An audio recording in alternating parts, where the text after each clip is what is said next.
I could see the little legs on it, like little pods on the bottom. It was a saucer-shaped deal. When it got over the village, and it was gone out of sight. It was a disc-shaped craft that came very close to us, flying very, very quickly. I'd seen a rectangle of light in the sky, and about a dozen, 2 dozen other people had seen it also. It appeared to be of a pyramid or tetrahedral shape, and it was observed by thousands of witnesses. I've seen it. I know what I've seen. I'm a believer in it.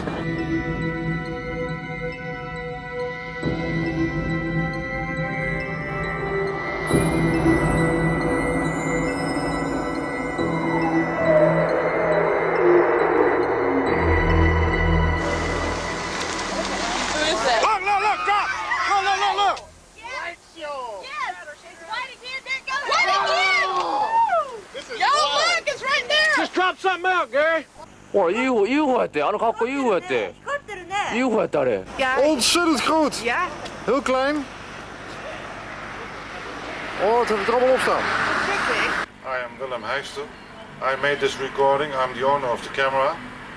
I'm a lieutenant colonel in the Dutch army, also a military psychologist. Unidentified flying objects are usually dismissed as fantasy, but sightings are often reported by highly credible witnesses. They have even been seen by 2 British policemen. Patrol car Delta 9 with PC Roger Willey and PC Clifford Waycott, based at Oakhampton, were out on night duty patrolling the A3072 Hatherley to Holsworthy Road. Precisely 1 minute past 4 o'clock this morning, they sighted an object 400 yards away from them and at treetop level. They reported immediately to Oakhampton Police Station, where further men were brought out. There was no question whatsoever that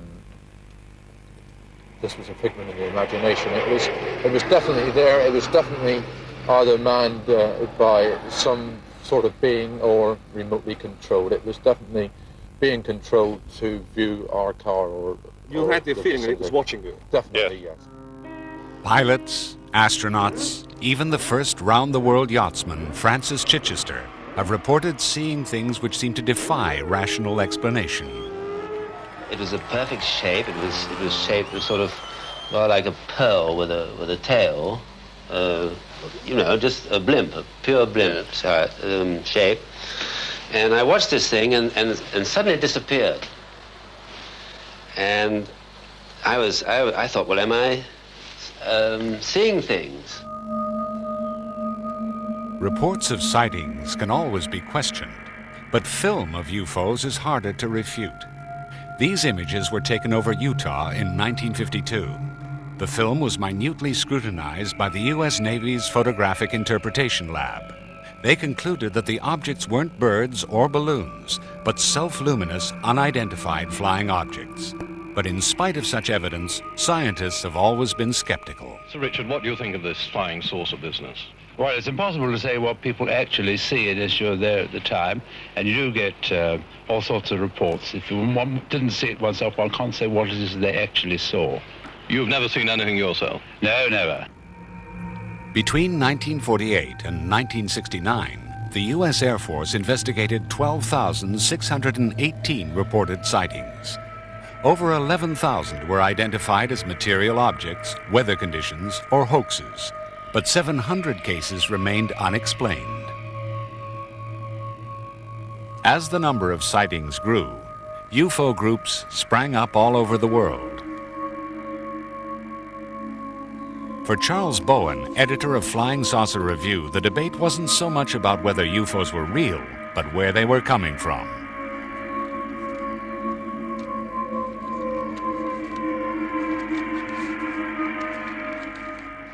You don't think it's possible that they could come from another planet within our solar system? It is possible, but things seem to point otherwise. This means they come a very long way. Indeed.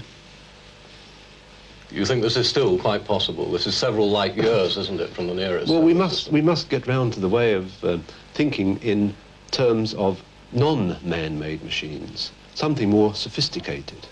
than we have ever produced. This film was shot in the United States in 1965. The image became world famous overnight. But was it genuine or a hoax? Like so much of the visual evidence, it's hard to prove one way or the other. Mr. Trench, most people like yourself who have come to believe in flying saucers seem to be, in a sense, uncritical in that they say, right, we accept all the sighting reports we've seen, we accept the films we've been shown, but they haven't, on the whole, got their own first-hand experiences. Have you? Have I actually seen one? Yes, I have seen one. I saw one in 1963 in London from my flat. One that satisfied you beyond all reasonable doubt? Yes, to the best of my knowledge, it was nothing that could be rationally explained as being from this earth.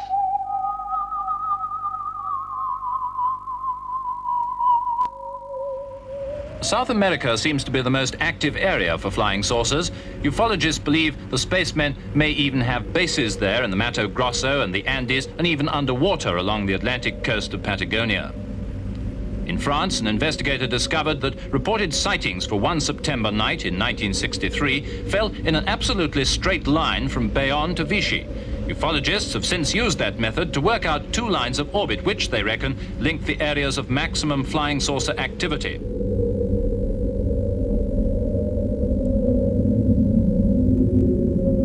Gordon Crichton from the British Foreign Office had his own theories.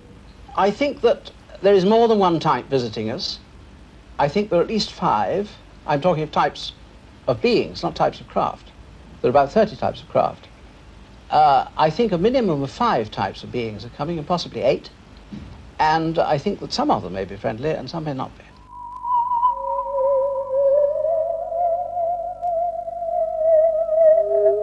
There have been many actual shapes. The cigar shape, which are usually the parent craft. There have been disc-shaped, many disc-shaped. Tadpole, heel, like that in a man's shoe, bubble, triangular, and so on.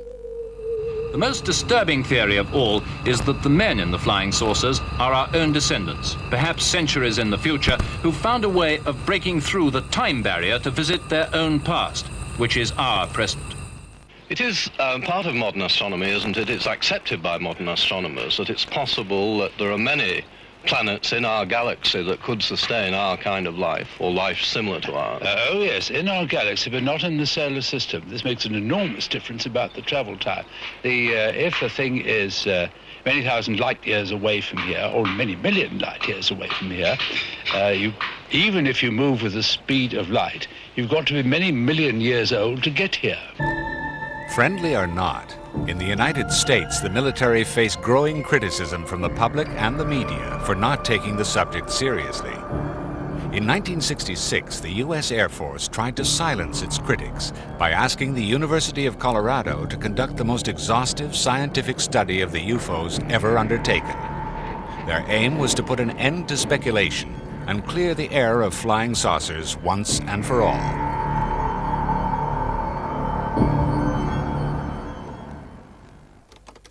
Author and UFO expert Timothy Good has closely studied the Air Force report.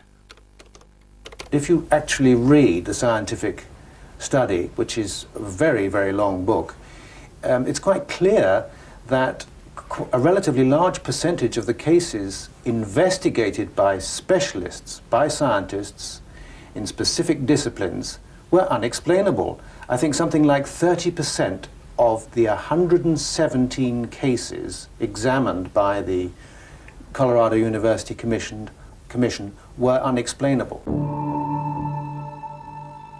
The report satisfied the military establishment, but it didn't stop the sightings. UFOs continued to be seen around the world, no more so than over the small English town of Warminster.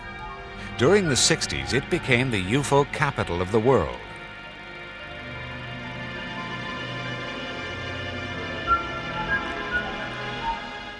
lot of people reported these strange clatterings on roofs, which, as I say, is often the onset of poltergeist activity. In other situations, it would be looked at in that way. And there were many sightings of people down on outside the towns. People would be sort of walking in the fields, and they'd see someone who would just fade away or disappear, very ghost-like. A worried town came together at a public meeting. Firstly, let me thank you all for coming along this evening, and I hope what will prove a constructive meeting. It is perhaps appropriate if I first give some background information to clarify the aims of this meeting. I called the meeting because some people said they'd seen things, and in the local paper they'd written a letter, and then some other individuals ridiculed these good people, saying they ought to take more water with the whiskey. Many of our townspeople have been frightened by unusual sounds. If tonight we can contribute something constructive to the explanation of these phenomena, it might be able to assure these people who have nothing to be alarmed about. The meeting was riotous. You couldn't get into the town hall. The main street was festooned with people. Personally, I had to have a police escort to get in. One night back in the summer, it could have been the 11th of August, I heard a sound that was really horrible, but I would have said was a Commodore Garden helicopter sitting only a few feet up above the houses in the town. At 3:45 in the morning, I was wakened by this dreadful droning sound. Would like to speak up? And I went to the bedroom window, and I saw this brilliant object. It was quite low in the sky, and I live up Beacon View that way, and it seemed to be travelling very slowly, and I was petrified. I just couldn't move. I was shaking like a leaf. I just couldn't move, and it was going on for half an hour. How many people here tonight are afraid of the thing? How many of you? Was this the thing? It was photographed over Warminster by a local boy, Gordon Faulkner. From what he told me at the time, he was coming out from his house to take his camera, which was a rather nice one, a Japanese one, that time, much better than the one my daughter had. And he was bringing it down to loan it to her. And he was just coming out of his garden door, and he looked up and saw this thing across the skyline above the houses. And he thought, that's something odd, and he had to hand his camera, so he just snapped it. Didn't really think any more about it, thought, well, it was odd. But when it was developed, of course, that was the photograph that was sort of accepted all the way round. The events that so terrified the inhabitants of Warminster sparked the imagination of John Spencer, then only 11 years old. Now Vice President of the British UFO Research Association, he's still intrigued by the Warminster sightings. In terms of flying saucer pictures, it's about as good as they come, which is to say pretty bad. There's a general rule in flying saucers that the most clear pictures, usually eventually, you can find the strings that hold them up. The real ones do tend to be sort of pretty grainy, pretty blurred. Because by their nature, these things are reported as moving at high speed and often soundlessly and often surprisingly. So, you know, Gordon's account is pretty well a standard one, and the picture is not surprisingly very blurred. I have to say it's a very limited picture because there's nothing else in the picture at all to give it perspective or size or distance. As you know, almost every dimension of the thing is a guess. Armed to the teeth with sophisticated devices, the world's UFO enthusiasts flock to Warminster.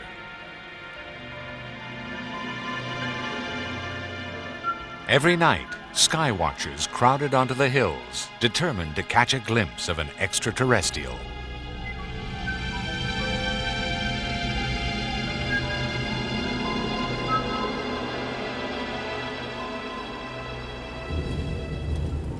A local farmer, Molly Carey, got caught up in ufomania.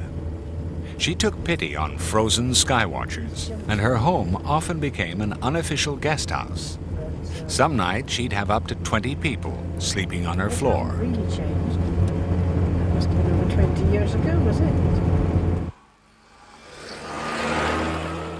people used to come from all over, and it has been said with there could have been 1 or 2 aliens came, but that was just what they used to say. But they came from all, and they were all ages, from the very young to the very old, all walks of life.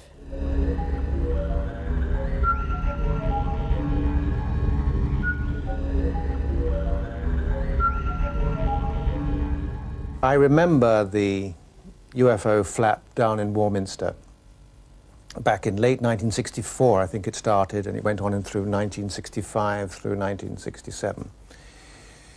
At the height of it, I went down there, and I can remember traipsing around very cold hilltops together with teams of other enthusiasts. I never saw anything other than satellites and aircraft, I have to say, even though others disagreed with me. What was always interesting with the Skywatches is that we had, you could see the sociology of UFOs as well as what was in the sky. You could see different people, and you could stand in a group of people, and in 6 people, 3 of them could see lights in the sky, 2 of them could see nothing whatsoever, and another person could see portholes on a spaceship from Venus. And that was always fascinating, that different people could interpret things so obviously genuinely and passionately, but it taught, I think, all UFO researchers a lot about we have to study people as much as we have to study photographs. 30 years after the famous photo of the thing appeared, John Spencer had a call from a friend of Gordon Faulkner claiming the photo was a fake. Gordon Faulkner and I did some experiments with little models made out of milk bottle tops and buttons and bits of cotton wool. I can't remember exactly what they were made of, but they were all small. They were trying them in the air, taking photographs, trying to get a rough idea as to how small it could get. The film being developed by somebody local. According to Roger, Gordon and he and others involved, indeed he thought people working here in the Warminster Journal at the time, got together to play a practical joke on the then owner, Charlie Mills. Roger makes the point that considering the fuss that had been going on in Warminster, he believes that Charlie Mills knew this was a joke, because here it is, it's a tiny little paragraph here, and it's right next to Mrs. May Butterworth advertising for someone to take over the job of counting wildfowl on Sheerwater in the winter months. In other words, there's been no fuss made about it, considering the apparent value of this, and considering the extraordinary spread that came in the Daily Mirror when Arthur Shuttleworth took it to the Daily Mirror within the next day or so.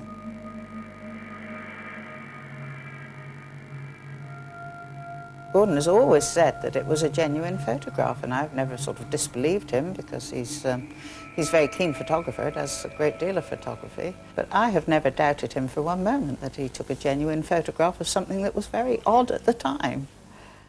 If anyone can prove that Gordon Faulkner is telling the truth or lying, or that Roger is telling the truth or lying, it won't make any difference to the impact this photograph had. Whether it was milk bottle tops and buttons, or whether it was a genuine UFO, the picture centred attention on Warminster.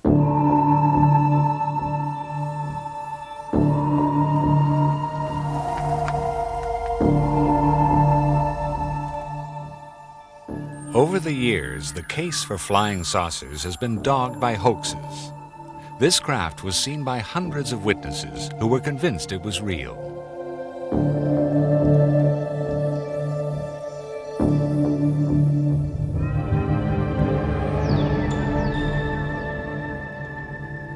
In reality, it was just an elaborate April Fool's joke to publicize an airline.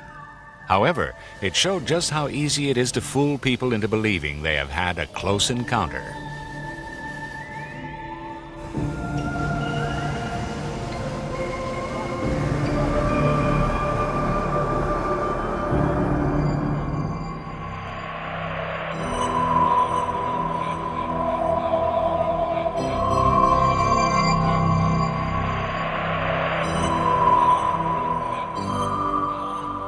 Photos and fleeting sightings can easily be explained away.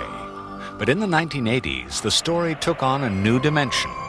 Strange crop circles began to appear in Wiltshire, just a few miles from Warminster, the center of UFO activity 20 years earlier.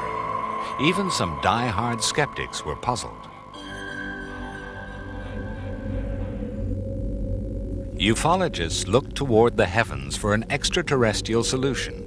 They hoped to see circles being formed and catch a glimpse of what or who was creating them. Cereologist Colin Andrews has been investigating crop circles for more than a decade. We are looking at extraterrestrial or indeed simply a level of nature, high nature, we don't understand. Once again, skywatchers began flocking to the hills.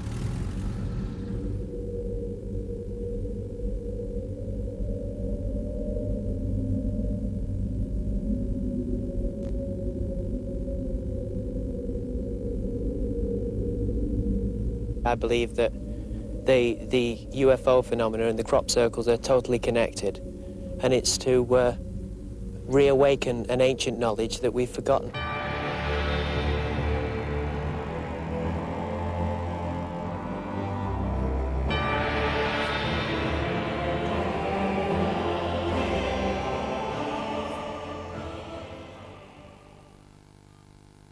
Colin Andrews has been collecting and processing crop circle statistics in an attempt to solve the riddle.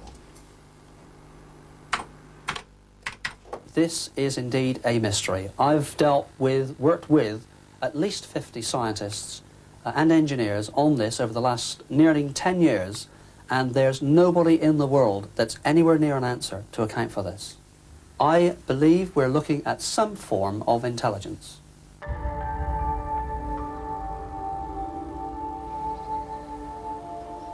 In September 1991, Doug Bauer and Dave Chorley owned up to creating at least some of these mysterious patterns. We wanted to make the UFO societies think that a UFO had landed, you see. And after a few years, they didn't know whether to believe it or not.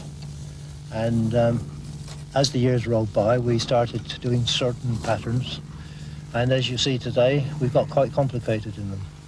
At certain times of your life, you love to take somebody for a ride, don't you?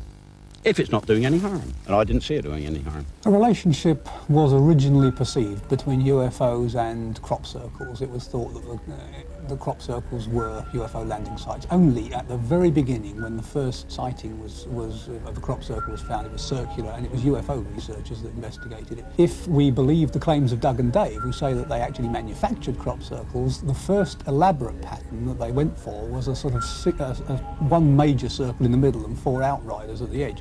And they said that they deliberately created that in the shape of the lunar module to make it look like something had landed. The experts weren't so easily fooled. It's an obvious, I mean, it's absolutely obvious. This here, you see, it's not consistent at all with the genuine phenomenon. To this day, the crop circle controversy continues. An amateur cameraman captured on film this shiny object flying up from the corn. Could this be an extraterrestrial explanation for the crop circles?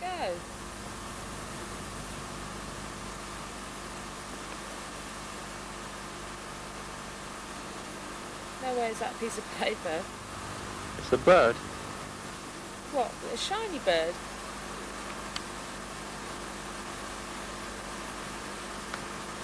Where's it gone? Just there above that tractor. Oh. Tractor's stopped. The farmer, too, reported seeing a silver disc flying overhead.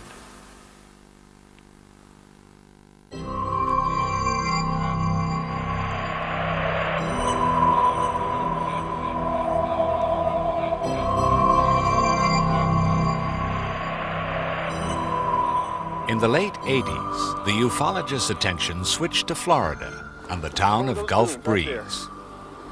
Over the dunes. Oh my God. There she is. There she is, right there. Oh my God. Okay. In 1987, this small coastal town in America was overtaken by UFO fever. Like Warminster, the UFO sightings put Gulf Breeze firmly on the map. Here, kind of solid in the sky right there. That's the tower way back beyond. Local property developer Ed Walters took this video in 1993 while walking along the Pensacola shoreline. Oh my God, just hovering right there. But Ed is best known for taking these spectacular pictures. To many people, they were convincing proof that flying saucers are real.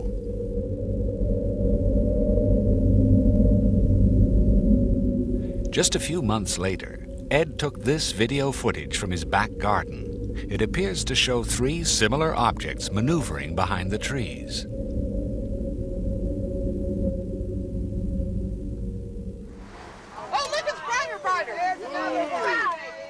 And in 1991 in Gulf Breeze, Anne and Bruce Morrison captured these extraordinary images on film.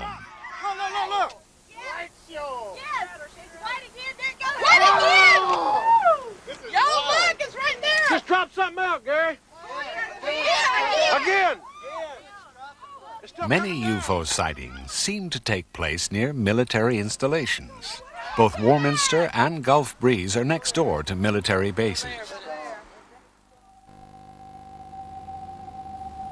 One of the best documented sightings occurred over the U.S. Air Force Base in Suffolk, England in 1980. Guards reported seeing a strange object in the forest.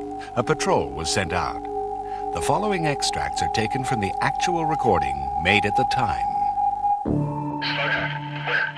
Right in this position here, straight ahead, in between the tree. What is it? We don't know, sir. So you have a Chinese word. Yeah, it's a strange, small red light. We're about 150 or 200 yards from the site. Everything else is just deathly calm. There is no doubt about it. There's some type of strange flashing red light here. It's yellow. I saw a yellow tinge in it too. Weird. It appears to be maybe moving a little bit this way. It's better than it has been. Yellow. It's coming this way. It is definitely coming this way. It should be straight off. There is no doubt about it. This is weird. Zero, 15 now. We've got an object about 10 degrees directly south. 10 degrees off the horizon. And the ones that are moving, one's moving away from us. Move not fast. This one on the right heading away. Yeah, go ahead north. Okay, here he comes from the south. He's coming toward us now. Now we're observing what appears to be a beam coming down to the ground. The patrol was led by Deputy Base Commander Colonel Charles Halt, who sent an official memo to the Ministry of Defense about the incident. He received no response, and no explanation for what they saw has ever been forthcoming. In March 1990, there was perhaps one of the strangest close encounters of all, over Belgium. This time, the Belgian Air Force were able to scramble two F-16 fighters to intercept the unidentified intruder.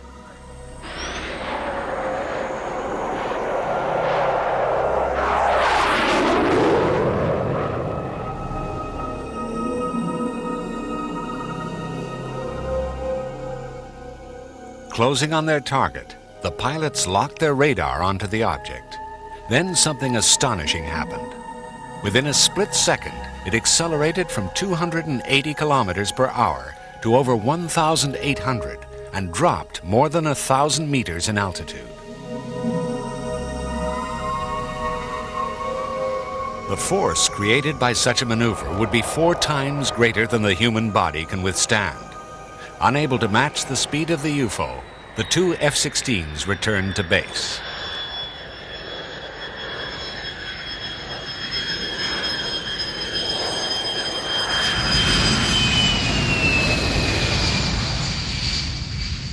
But since the 1940s, over 3,500 pilots have reported seeing UFOs. Now retired, former BA Captain Graham Shepard can finally talk openly about his UFO experiences. On the 22nd of March, 1967, we were returning from Gibraltar to London. Quite suddenly, we were aware that ahead of us was a star which was at least twice as bright as the best of Sirius or Venus. All the while, it was changing colour. It was very, very bright, iridescent colours. There were greens and blues, beautiful reds. And suddenly, everything happens. It started aerobating. It was moving around the sky, doing figures of 8. It was doing loops. It was manoeuvring at a rate which is impossible, in my view, for known aerodynamic laws. And we asked Bordeaux Radar if they had any unidentified traffic, and they did confirm that they had unidentified traffic 10 miles to the west of us.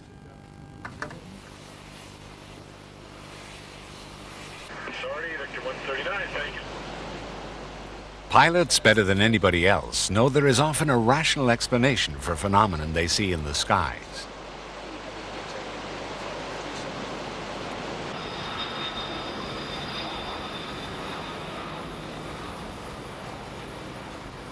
We see a number of things from the flight deck. Other aeroplanes, we see reflections from the ground. This is day and night time. Cloud formations, the effects of sunlight on cloud, ice crystals. At higher levels, it's quite common to see satellites. The visibility is excellent. It's a very wide angle of view laterally and vertically. We run a very objective, continuous check, if you like, of things that appear outside the aeroplane. And in doing so for thousands and thousands of hours, one builds up quite a bank of experience. Graham's second sighting was even more dramatic. We were on a routine daylight flight back from Scotland to London Heathrow in a Vanguard, cruising at about 24,000 feet. We just transferred from the Scottish controller to the Preston radar controller, made our normal routine radio calls, and within minutes, the Preston radar controller alerted us. He told us we have opposite direction traffic in the airway, very fast moving, unknown. Immediately, of course, we looked out of the flight deck straight ahead of us to the 12 o'clock position, and into view came a disc-shaped craft. It was shaped like a discus, shining in the sun. A more accurate description would be like a hubcap of an American car. The cupola on the top, diameter about 30 feet, in my view. I was looking down on the craft, the machine, as it came past, flying at very, very high speed. It came to within about a quarter of a mile of us. I was looking down on it, some 200 to 300 feet below us.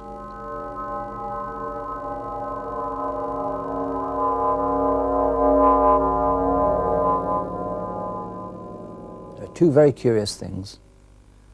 First of all, there was no shockwave from this machine. It was close enough, in my experience, it was close enough to give us quite a bump, a noise and a bang as the shockwave passed us. Secondly, we made no attempt to report an air mist, a near collision, or file an air safety report. So that not only us as a crew, but the Preston radar controller were aware that its strangeness didn't qualify it for an air miss or air safety report. 25 years on, I feel I've got a long and happy career behind me, and I feel so strongly that the whole subject is and should be in the public domain. So I broke ranks, if you like. I broke ranks and decided to talk about it openly to the media. British Airways were apoplectic, is the only word I can use. They gave me lengthy interviews, and they followed up the interviews with a letter which, in all fairness, does describe the conflict that does exist between a subject, UFOs, which is on the fringe of believability, and the credibility of British Airways captains. British Airways wants the least possible controversy. They don't want wacky captains, they don't want wacky crews, they don't want any of the air crew involved with any subjects which have the slightest possibility of compromise. Since modern UFO sightings began, believers have accused politicians and the military of a cover-up. How much do you think governments have suppressed what they have seen, or what the organs like the air forces have seen? It is something that I can't quite frankly prove. You think that the authorities really are suppressing the information? Not yes, suppressing, that's true, and not allowing their junior officials to know anything, so they can't tell lies anyway. 5, 4, 3, 2, 1, 0. All engine running.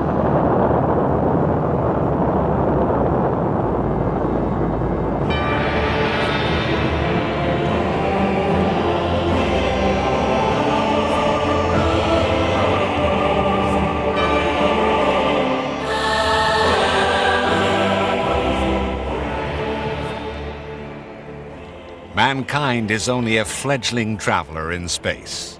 But in just 30 years, we've already landed men on the moon and sent probes to other planets. Are we really the only people out there?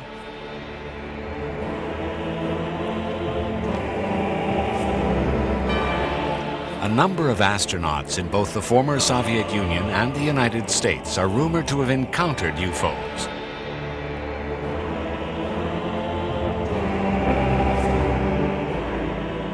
Armstrong is reported to have seen a UFO or 2 UFOs on the moon, together with Buzz Aldrin. And a number of people from NASA have come forward with that story, including Maurice Chatelain, who was a communications specialist who helped design the Apollo spacecraft.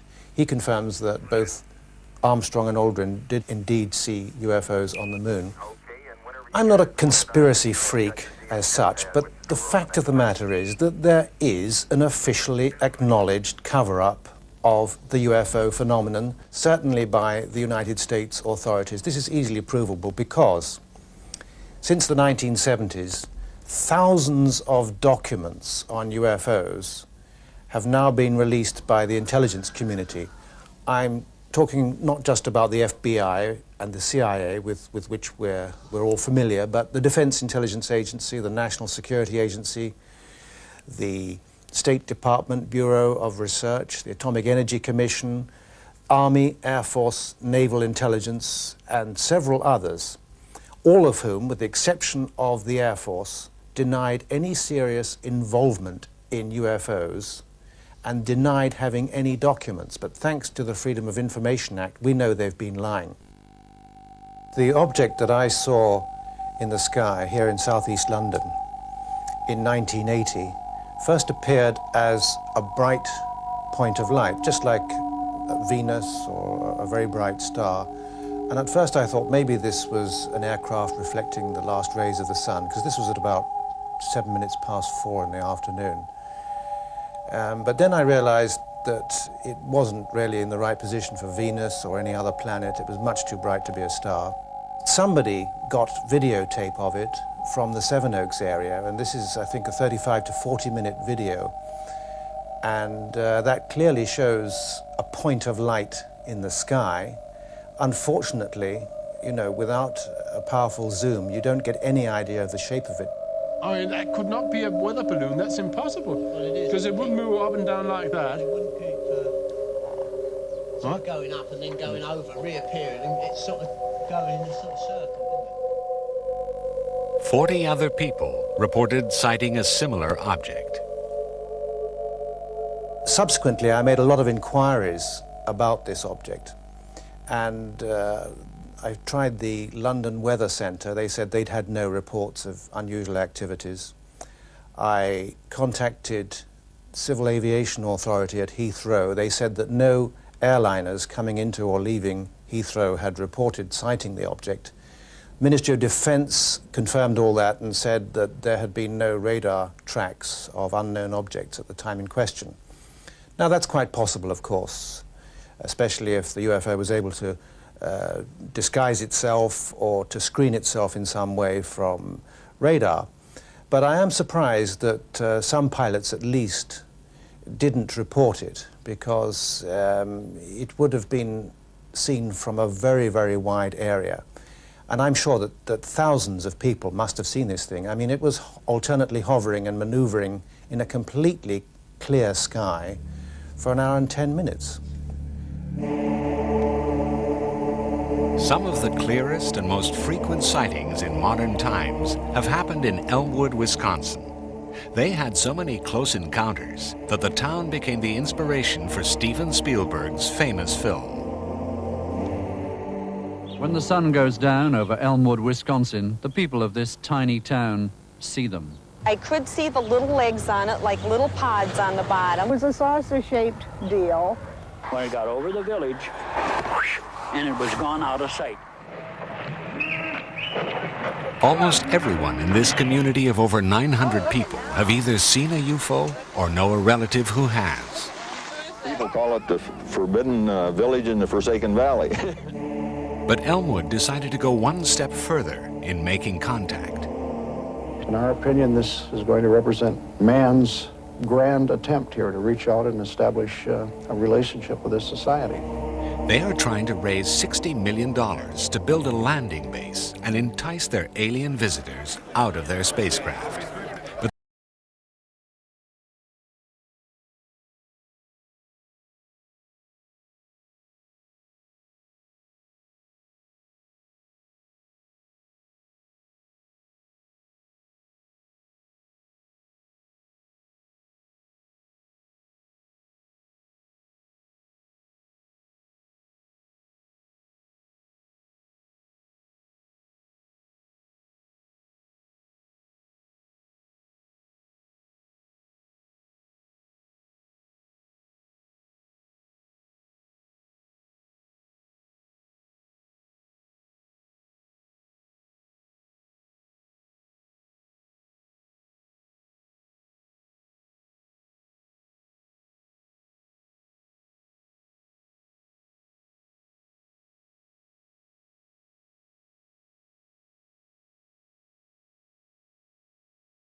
They're studying the movements, but they move about in random, incomprehensible ways and behave far more like mental phenomena than physical phenomena. And I think that's another good reason not for taking it too seriously. I could be proved wrong when they zap down out of the sky, but until then, I'm more interested in what's happening in here than out there. In 1977, NASA launched the Voyager space probes on a mission to travel into infinity, deep space. On board, they carry a message from the human race.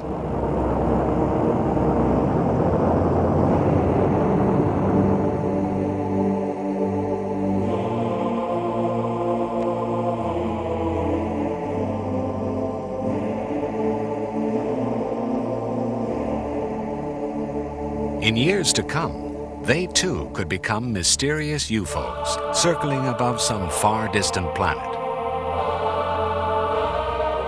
How will its inhabitants react to the idea that aliens have been exploring their world, investigating them?